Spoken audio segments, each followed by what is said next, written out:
Let's do this. The Cult of Hockey podcast by the faithful and for the faithful. I'm David Staples of the Edmonton Journal, and I'm here today with Bruce McCurdy. Hey, Bruce. Hey, David. How are you doing tonight? Good. How about you? Pretty good, all things considered. Still a little discombobulated, from yesterday's Slaughter. events. Yeah. Took me about 24 hours to process them, and frankly, like the Oilers themselves, about half of the first period before I sort of snapped my head into watching the game. I think the Oilers are still processing it, and I see a lot of, just from the post-game interviews and what I was seeing, was a lot of players who were unhappy that it got to that. Mm-hmm. I just saw McDavid's brief post-game interview. His Mm-hmm. attitude seemed to be, we had this, we've been in this position before. Of course, we're going to snap out of it. And we did. And we believe in ourselves. And I think, we've been seeing a lot of, some amount at least, of criticism of McDavid and Draisaitl, like, oh, they're finally going to come alive tonight because they got rid of the coach. And I just find that, I find it kind of the worst kind of conspiracy thinking, honestly. They're not wired that way. And well, if they're happy that the coach is gone, they're even better actors than they are hockey players, which is saying a lot. Yes. They appeared absolutely despondent to me, and upset, and they don't even know what the hell's going on because they've been in such a slump that we haven't seen for forever. Like both guys and the top guys on the team are putting up zeros of a type that we've not seen before. So it was just a matter of any time now that they're going to snap out of it, and snap out of it they did tonight with big showings from the big guns and a 4-1 win over New York Islanders, and of course people who deserved win. Yeah, people who believe that will say, "Well, I was right." Like Draisaitl had 4 points tonight, and McDavid had 2, and he. But I am basing this not on what I imagine they think or imagine their character, but like you, on their statements the last few days and their demeanor, and just McDavid's demeanor over time. I just have never seen a moment where he hasn't gone all out in a game, and I didn't see that as he was working through his injury and getting back into play, and just his demeanor. And Hyman's post-game interview tonight. Like, I just think these people desperately want to win. They're committed to winning and to their top performance. And I think they had a lot of respect, as Hyman made clear, for Woodcroft and Manson, and the other players have made clear as well. So I don't think there was any of that. And anyway, people can fan the way they want to be a fan. I didn't like it, but whatever. This is our 2 good things, 2 bad things, and 2 numbers podcast, Bruce. We'll go with 2 good things each because it was a first win for Chris Knobloch, their new coach. It's a big night for him. He seems like a very humble, smart guy, kind of like Jay Woodcroft. And he got the big win tonight. Congratulations to Chris Knobloch for that. That's a big moment in his life. And he's worked a long time to get to be an NHL coach, and he got the big win tonight. What's your good thing? First good thing. First good thing. Well, I'm going to take the first Edmonton goal. Absolute beauty snipe scored by Leon Draisaitl. But I'm actually going to back up the tape, Howie, about 30 seconds before the goal, when the Islanders were doing what they'd been doing what seemed like most of the first period, cycling the puck deep in Edmonton territory, and not necessarily getting dangerous shots, but getting puck in good spots where stuff could happen. And it seemed like Dylan Holloway just suddenly became tired of the whole procedure, and he just skated into the corner hard and absolutely ran over. I think it might have been Kyle Palmieri of New York. I think it was 21. Whoever it was, he was trying to come out from behind the net with the puck, and he was kind of leading with his shoulder. And Holloway just came over and crunched him. He kind of got him in the shoulder, and the guy kind of turned away a little bit. So a little bit in the numbers, they could have called it, but what they didn't do was call it. And what that guy didn't do was continue to cycle the puck. He went down hard and the puck came loose. And then Holloway himself chipped it up the boards. And out they went north with the puck, Edmonton. And from there, Holloway went off. But it was he who started the whole change of possession. And the goal actually came sort of 2 possessions later. But first of all, they got the puck down in New York territory, and they got it over to Draisaitl on the boards, and he went down and he was handling the puck. He was on his knees, both knees, and he had the puck on the stick, and he was still looking around, making a saucer pass through the slot from his knees, and that didn't quite click. And CC just smartly, as he often does, he's very good at just dumping the puck down into good spots along the boards. He's Keep it good simple. at pinching. He's good at just keeping the play alive and getting it to a spot. Like, he's not going to dangle and deke and score himself, but he can bump it around the boards to someone who can. In this case, Draisaitl, and his second attempt was just a wicked backhand pass right to Kane in the slot, and he hammered a drive that just missed the net. And then New York got it, and it looked like they were coming out, but they never made it to center. And Darnell Nurse, I think that was the Nurse one, got the puck and whipped a quick short pass up to Draisaitl at breaking back in over the blue line.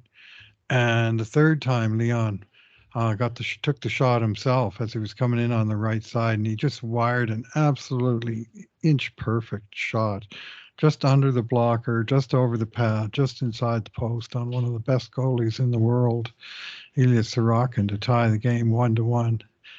And I know, just as a fan, I breathed just a monster sigh of relief at that moment. Not just the game is tied, but here's a sign of life from the big guys that have been struggling in terms of actually hitting the score sheet. Like, Leon's come so close so many times these last 2 or 3 games in particular, and this was one that was buried, and it took a lot of the load off. And that stood as the only goal. It was 1-1 right into sort of midway into the third before like 7.5 minutes into the third.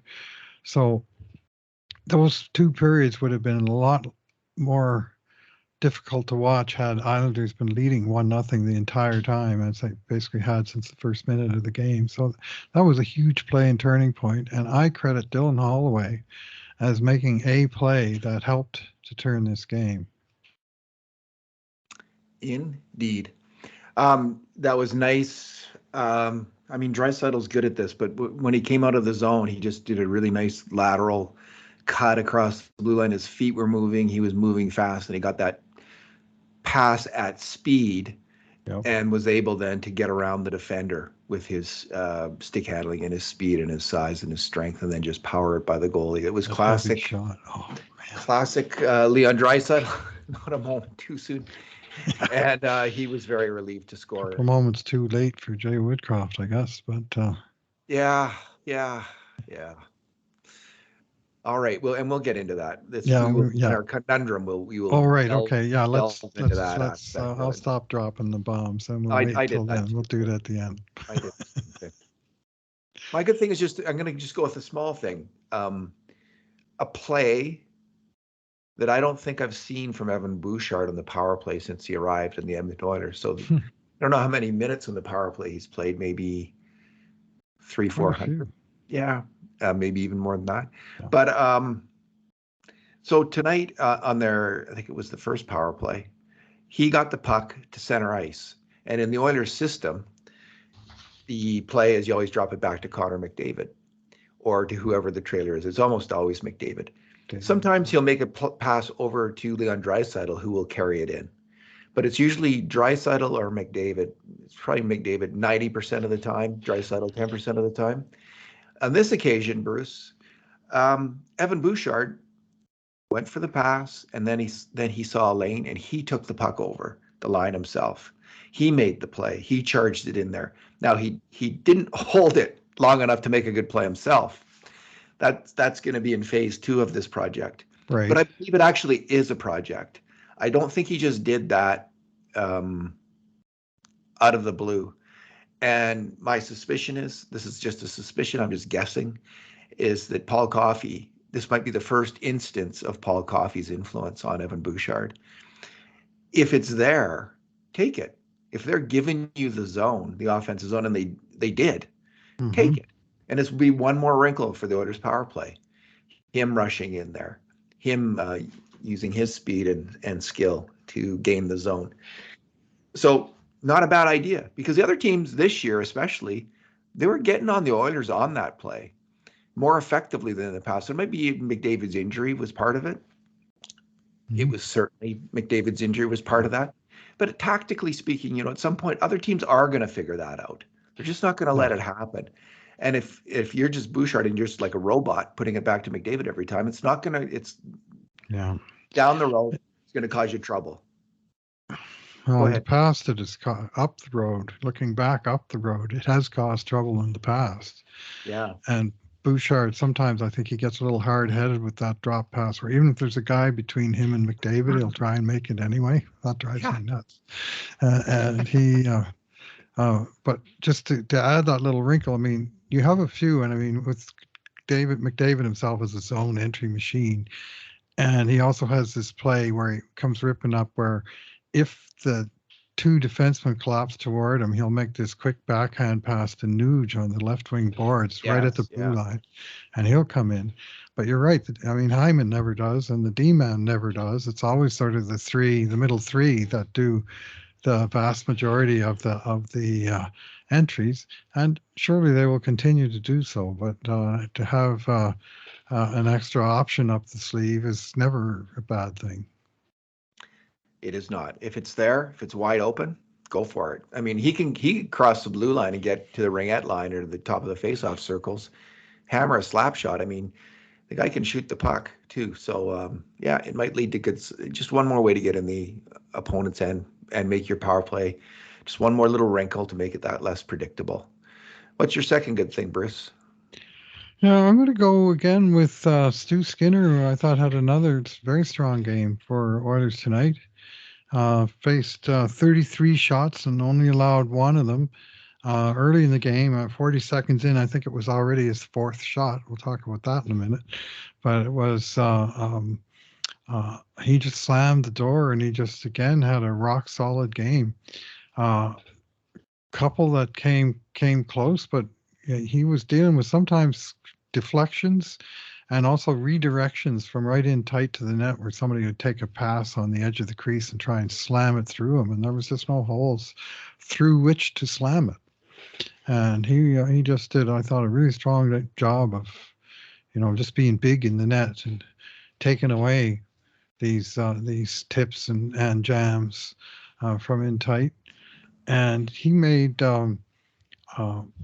one series of saves right after the Oilers made it 3-1, and you're thinking, can I breathe a sigh of relief yet? And then within 20 seconds of the 3-1 goal, New York had 4 dangerous shots on net. I think 3 of them we counted as grade A's. Yeah. And Skinner stood tall again and rejected those. And I mean, if New York comes back and scores even one, then to make it 3-2 with 10 minutes left, right? Then you're sort of puckering for the whole rest of the game. And those were huge saves by Skinner in that particular moment in time to keep it 3-1. And then, to their credit, the Oilers kind of took control things from there on. But he delivered those big saves when badly needed. What a difference a solid goaltender makes, whether it's Stuart Skinner or it's Stuart Skinner. Because we never really saw that from Jack Campbell this regular season. One game. Jack Campbell needed to go to the minors to get his game together. It was not happening. It wasn't going to happen. Mm-hmm. But Skinner, oh boy, do they need him to do this. And he looked, to me, even more so than the last game, he looked like the Stuart Skinner of last year when he was good. Just so steady in the net.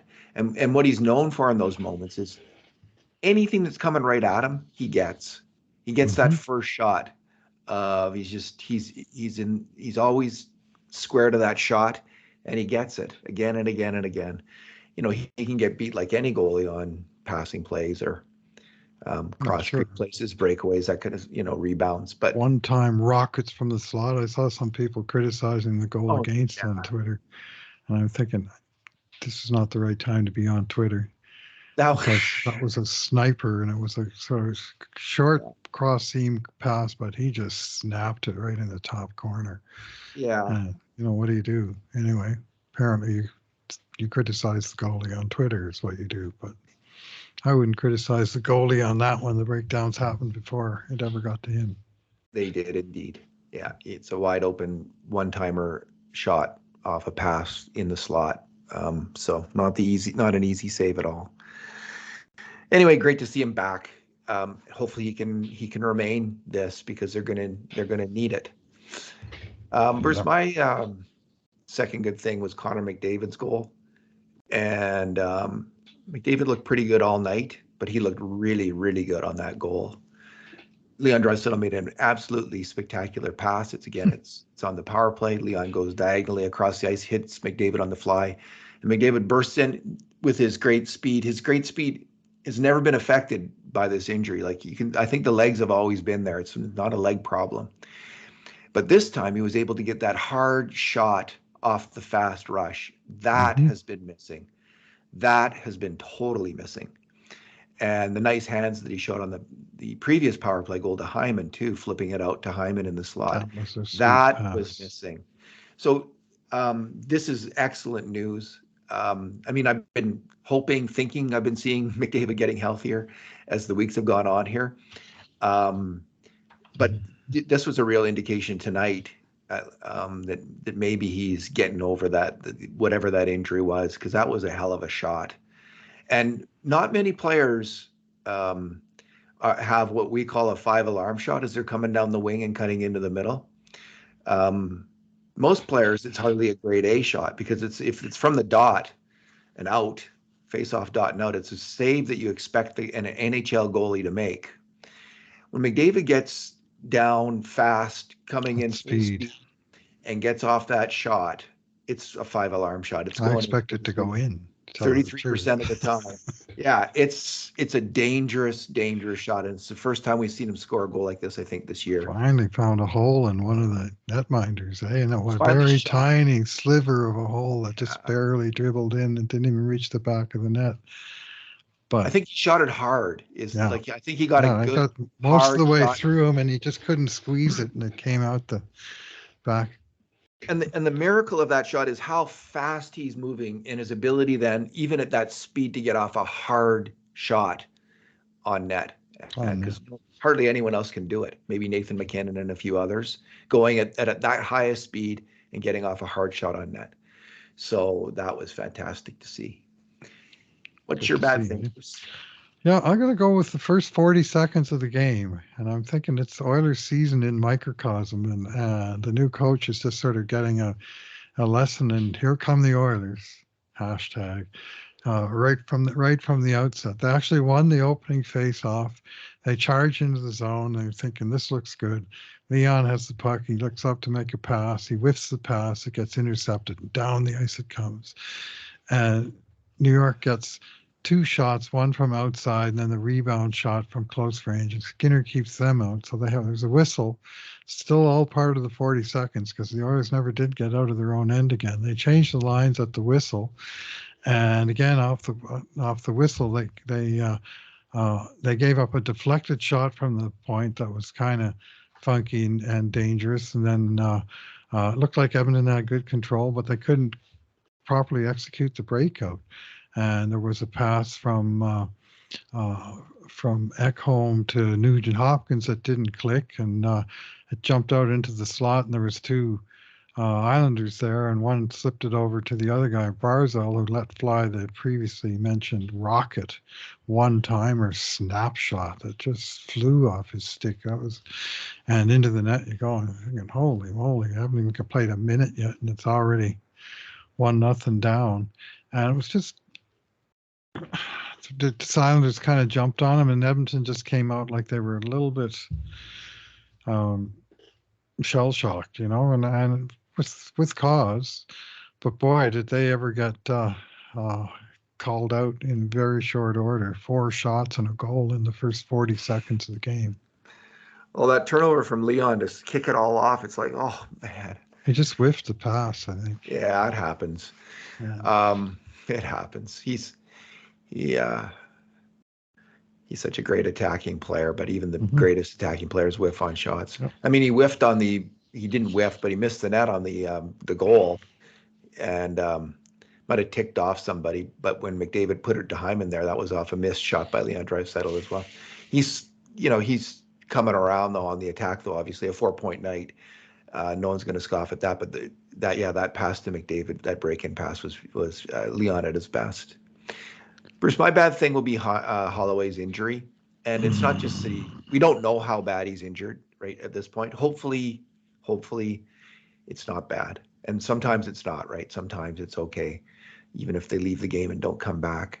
It's for precaution or whatever, or just they need to see when the swelling goes down overnight, like what they're looking at.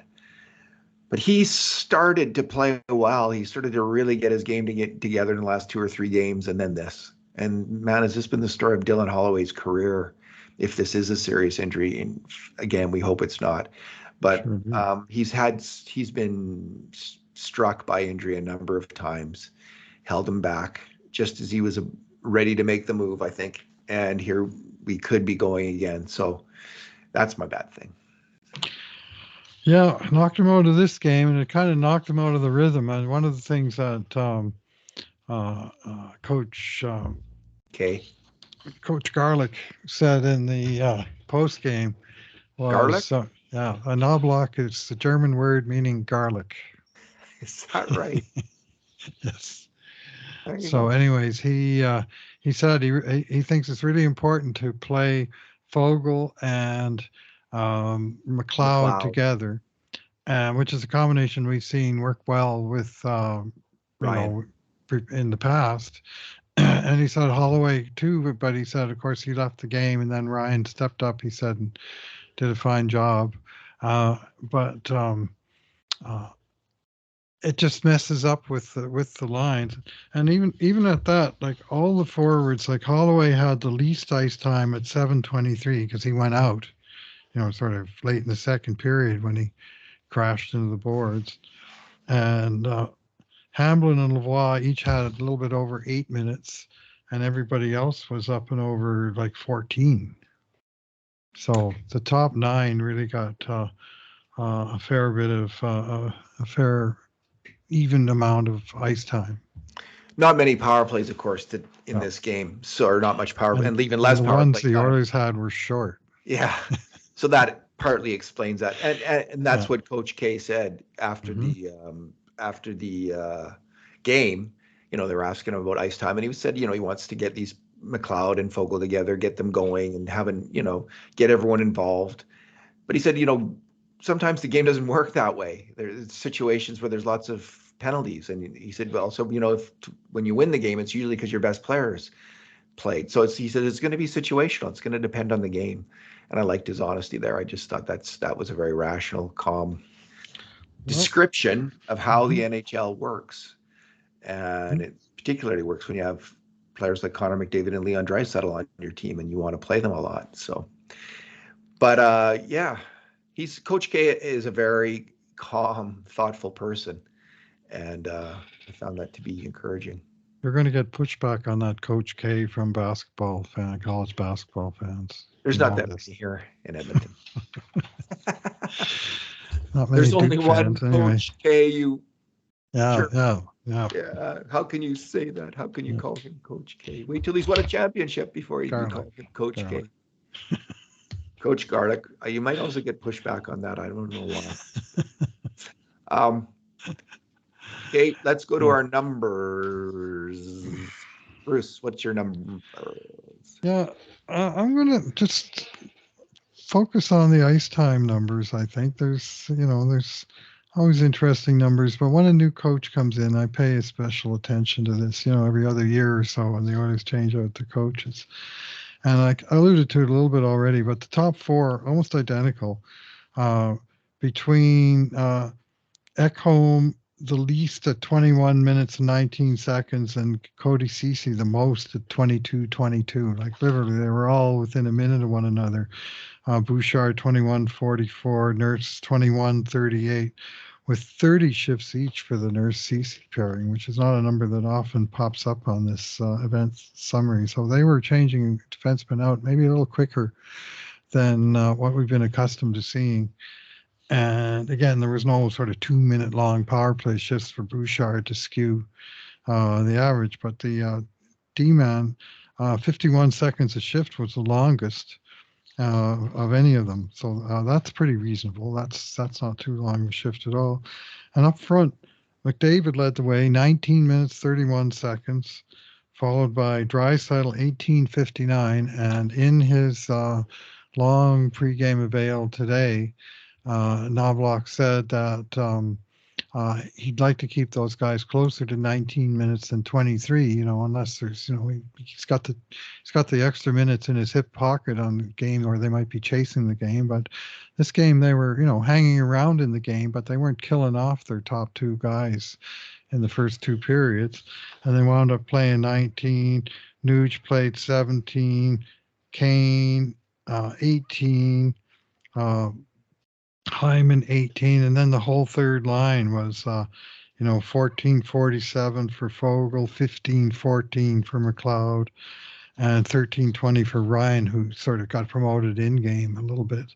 So it's like 15 to 19 minutes for most of everybody in the top nine, and the top four are almost identical time. And the third pairing, 15 for Kulak and 17 for Desharnais. So they were in the regular rotation as well. So that, they were using everyone. And I was heartened to see a shift from Hamblin and Lavoie, and not sure who was on the left wing of that shift, because of course they had 11 forwards by then. But with under 5 minutes to play in the third period and a 3-1 lead, they got a regular full shift, and they held their own and killed their little part of the game. And then they got a little bit of cherry time after the empty net goal, but by then 4-1, the outcome was fully beyond doubt. 3-1 with 5 minutes left, it most certainly is not, and they still got their turn. So it looks like he wants to get everyone involved. Bruce, my number is 6. The Oilers are now 6 points out of a playoff spot. I think Jay Woodcroft brought it up. He said they were 7 points out, so now they're 6. Arizona and St. Louis are tied for the final wild card spot with 15 points each. St. Louis has a game in hand on the Oilers. So it's a little early to be looking at this kind of thing, but it isn't. The Oilers have got to fight their way back up the standings. So this is the key number. Can they reduce that? Let's say a point a week might be a little ambitious, but a point a week might be good. 1 point a week. But Bruce, they're really 3 wins. If those two teams lose 3 games in a row and the Oilers win 3 games in a row, they're tied with them. So the season is still young. There's plenty of time here for this team to get back. I know, because people do this whole, well, the Oilers have to win now. They look at the whole gap run of the season, and they have to have a 640 winning percentage or something like that to make the playoffs. I don't think that's the way to look at it.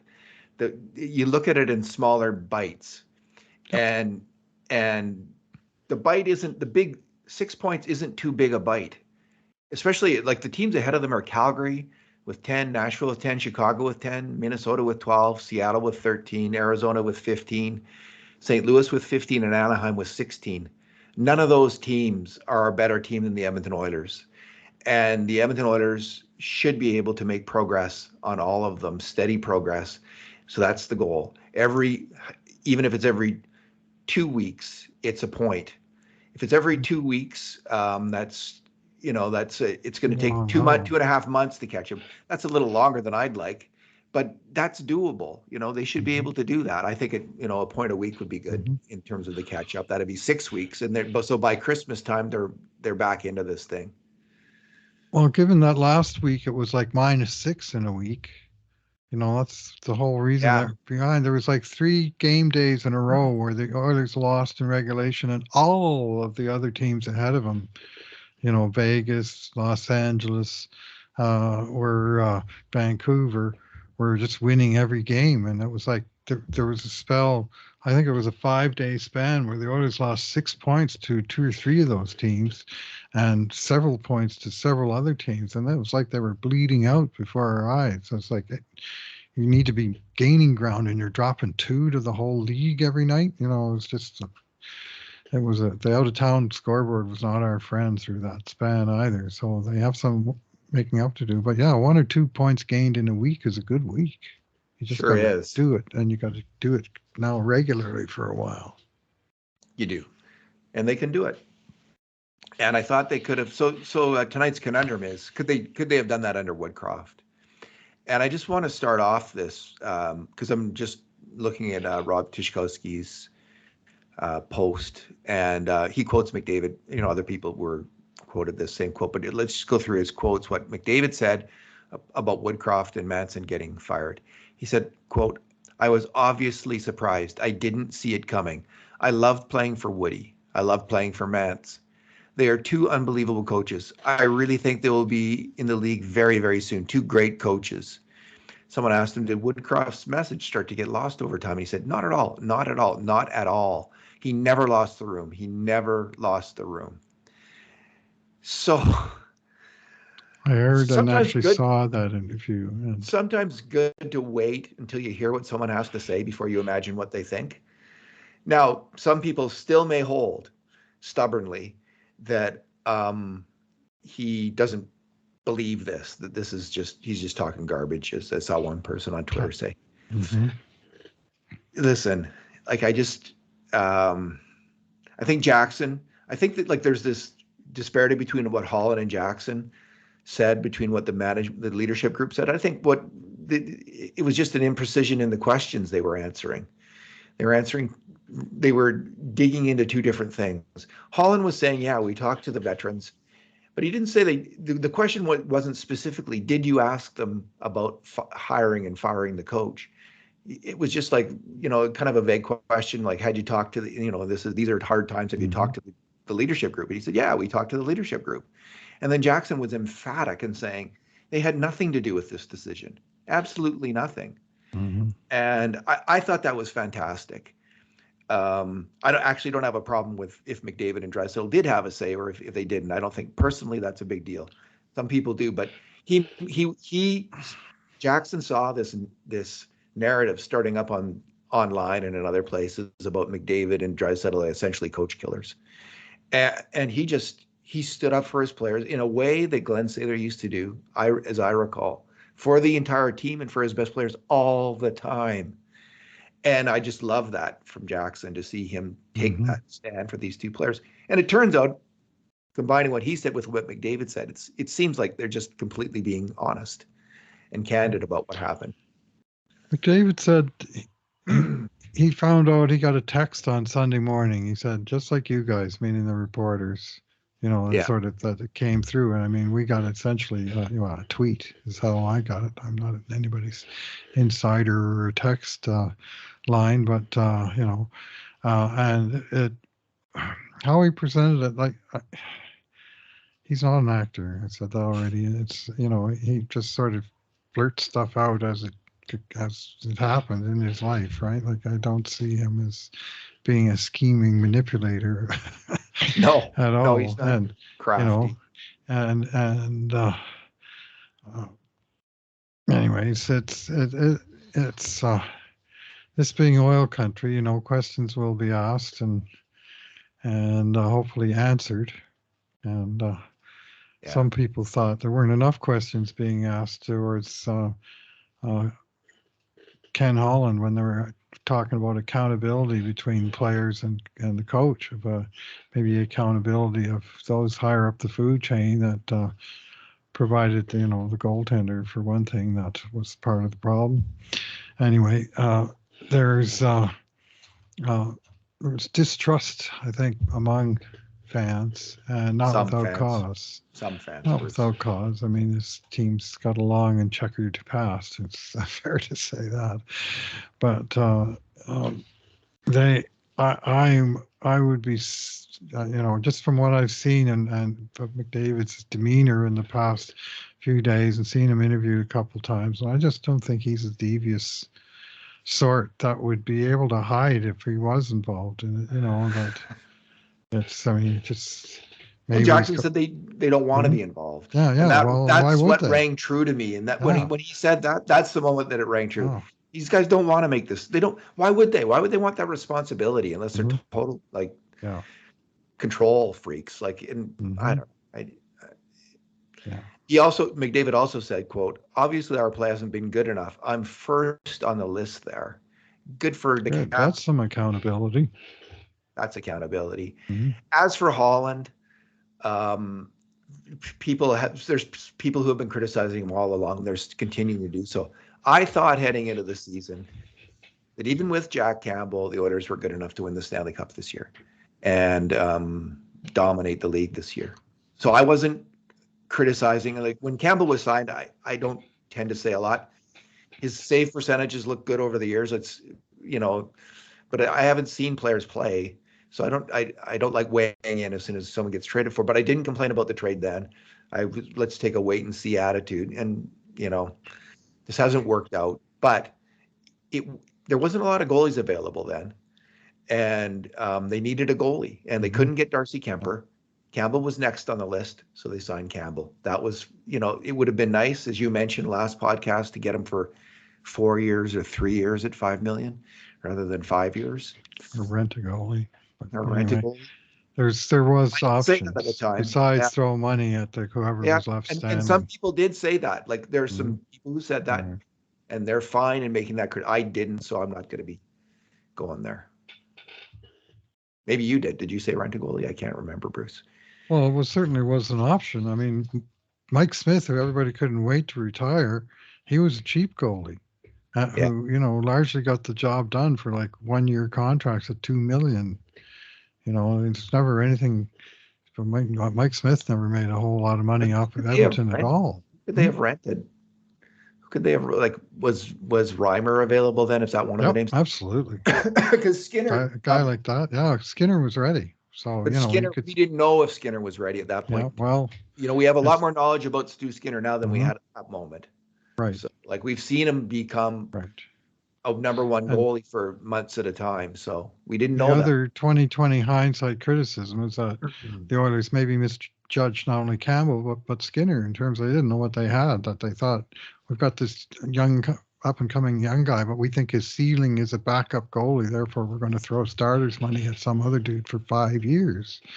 You know, and so there was no sort of Skinner be backup for a year or two and then have a chance at the main job. So it was, in retrospect, uh, it wasn't as well handled as it might have been. Anyway, that for something that just happened last week of the GM's prize goalie signing being sent to the minors less than 25% of the way into his 25-year contract, it never came up at the press conference. They And could have asked him for sure, but yes, they have lots of questions. I don't want to yeah, like these guys they've got a lot of questions, and but that maybe one was someone. pretty fresh I to think, just send him yeah, down. I think I heard Ryan Rishaug talk about it and say, in retrospect, he said he had a list of questions that Right. and that would have been a good question too, he said. And so he realized that. So I don't think, yeah, you don't always get asked all the questions you'd like in a press conference. I can assure you of that. You get one or two questions usually, It's and not then like Holland called a press conference the day he sent Campbell down to explain himself. that is correct. That is correct. Yeah. Yeah. Anyway, so the conundrum is, I don't know if I articulated it. Like, would they be on the way back with Woodcroft just as likely to be on their way back with Jay Woodcroft, based on what Connor McDavid is now saying? Um, the answer is could well be yes. And I don't, this is a alternate universe thing. We don't know. We don't know what the odds would be of that. Um, I don't. I don't. have a strong feeling about it.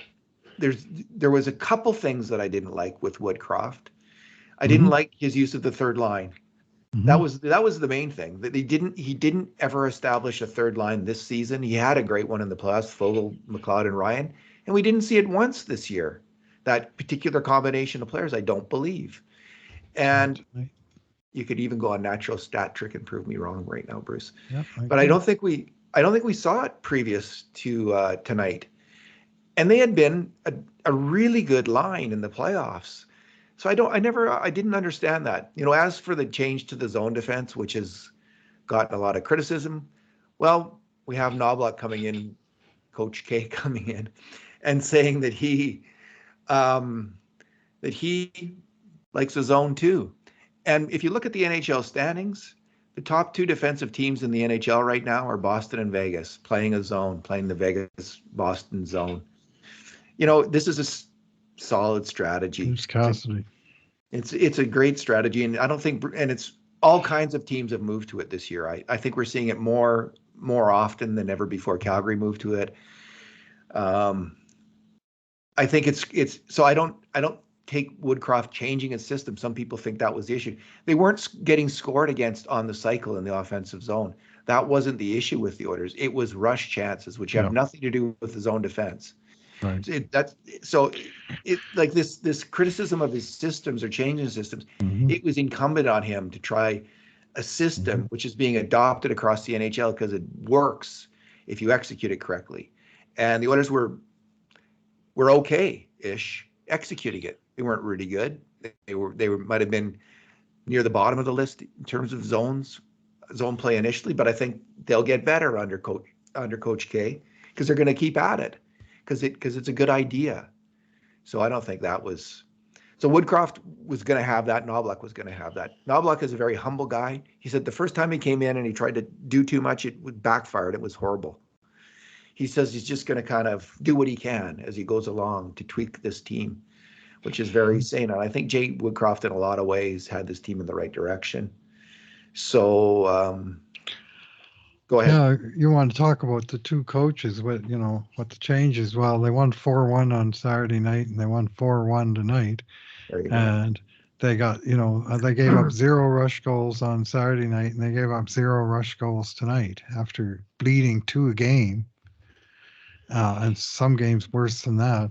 But on average, I think, wasn't there 23 in the first 12 games, rush goals against? Yeah. And the last 2 games, that was 1-0, and I think tonight was probably 1-0. Well, it was the rush goal was scored in the power play. Draisaitl scored a rush goal off Nurse's pass. Oh, right, yeah, of course. And Kane's empty net goal was a rush goal. Draisaitl hit him on the rush, and he rushed in and put it right in the net. That was a shorty, but same. That was the empty netter, But I better change that, actually. First shorty of the year.